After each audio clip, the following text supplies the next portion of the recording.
Jakarta menyimpan beragam kisah, bagaimana sejarah membentuk kota ini, dan dari mana nama Jakarta bermula. Saya akan mengajak Anda menyusuri jejak masa lalu kota ini melalui segmen Mencari Jakarta. Dan Medan, Dames and Herren. Selamat siang tuan-tuan dan nyonya-nyonya. Musik Keroncong Tugu menyambut awal perjalanan saya mengenal Jakarta. Berangkat dari sejarah panjang, musik asli Indonesia yang lahir di Kampung Tugu ini masih bisa dinikmati hingga sekarang. Selamat siang semuanya. Selamat siang. Wah, saya berasa terlempar ke masa lalu nih, Bung. Pastinya terbawa dengan suasana lagu itu. Iya. Saya saat ini sudah bersama keturunan warga negara Portugis generasi ke-10, Bung Andre Joan Michiels. Michiels, ya. Oke, Bung Andre, mungkin bisa diceritakan sedikit ini tadi lagunya berjudul apa dan menceritakan soal apa ya, Bung? Ini judul lagunya Out Batavia, menceritakan tentang Batavia tempo dulu, di mana ada suasana yang membuat penulisnya itu sangat berkesan dan luar biasa dia punya syairnya. Ngomong-ngomong tentang sejarah masa lalu ya, Bung Andre. Saat ini kan saya sudah di Kampung Tugu nih. Bisa diceritakan sedikit nggak, Bung Andre, tentang sejarah dari kampung ini sendiri? Kampung Tugu adalah salah satu kampung tertua di Jakarta. Sejak tahun 1661, nenek moyang kami menempati tempat ini, membuka lahan untuk membuat kampung ini menjadi seperti sekarang ya. Mereka itu adalah orang-orang keturunan Portugis sebagai warga negara Portugis gitu.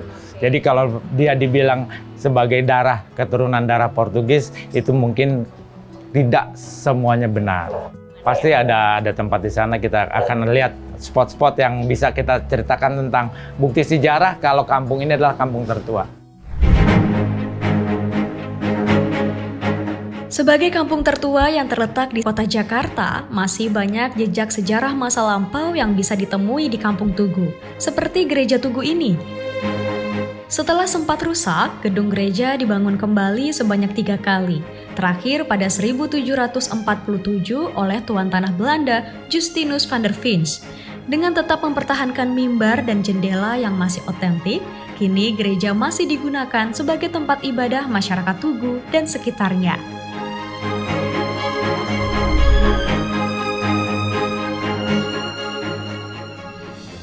Ya, kenapa gereja ini menghadap ke timur, bukan menghadap ke jalan raya? Karena akses masuk ke Kampung Tugu, ke gereja Tugu waktu itu jalurnya melalui saluran Gomati, saluran kali Gomati.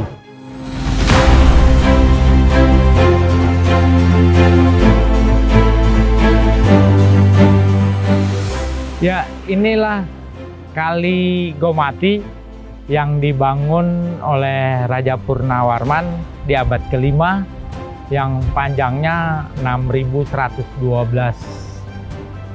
tombak. Selesai dibangun dalam 21 hari.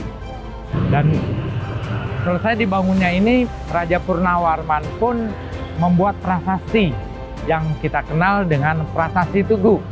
Sekarang tersimpan di Museum Nasional. Oh, oke. Bisa kita lihat di situ ya, di Museum Nasional ya. Nah, ini berarti sebenarnya untuk tujuannya nih untuk apa sih, Bung, membangun kali ini?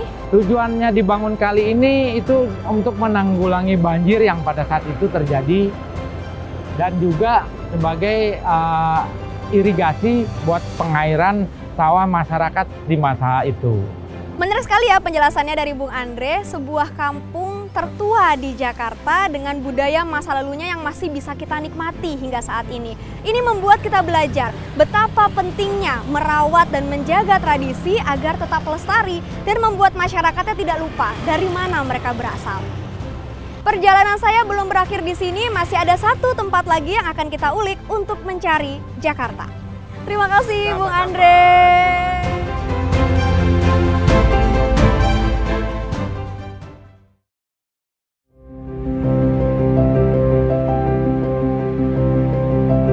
Sejarah Jakarta tak lepas dari Pelabuhan Sunda Kelapa.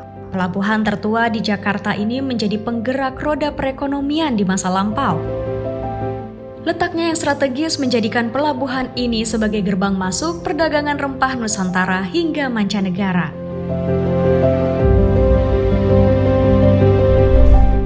Apa kaitannya Pelabuhan Sunda Kelapa ini dengan tanggal hari ulang tahun Kota Jakarta?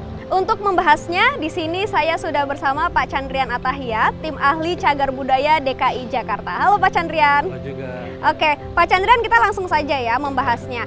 Sebenarnya apa yang terjadi di Pelabuhan Sunda Kelapa ini yang erat kaitannya dengan cikal bakal Kota Jakarta, Pak? Ya, ini kan pelabuhan yang dikuasai oleh Kerajaan Pajajaran abad 12 sampai 16 itu sudah sangat terkenal, bahkan juga melakukan hubungan dengan luar negeri. Dan hubungan dengan luar negeri ini ada perjanjian dengan Portugis. Portugis itu pada tahun 1522. Tetapi diwujudkan beberapa tahun kemudian. Sebelum itu terwujud, keburu kota pelabuhan ini dikuasai oleh pasukan Fatahillah dari Demak dan Cirebon itu. Dan akhirnya dikuasai, dimenangkan oleh Fatahillah. Dan kemenangan itu tentunya harus merubah nama Sunda Kelapa. Namanya adalah Jayakarta, artinya kota kemenangan. Itu pada tanggal 22 Juni tahun 1527.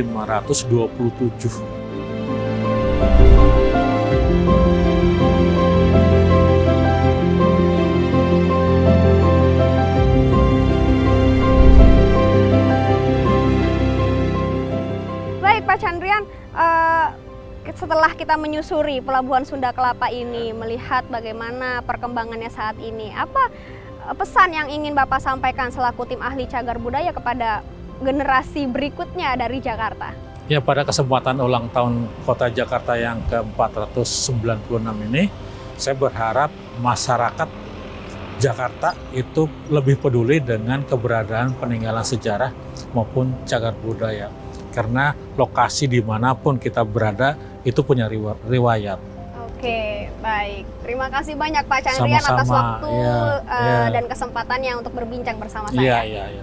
Setelah 22 Juni 1527, perjalanan Jayakarta masih panjang hingga akhirnya menjadi kota metropolitan seperti sekarang. Namun ada satu hal yang bisa kita pegang. Sejarah panjang kota ini tidak dibangun dengan bermalas-malasan dan sikap cepat puas. Justru sebaliknya, jika kita memiliki keberanian, ketangguhan, dan kepercayaan akan potensi diri, maka seberapa besar lawan dan tantangan pasti bisa kita hadapi. Sikap ini juga rasanya masih relevan untuk kita terapkan di era serba modern seperti sekarang.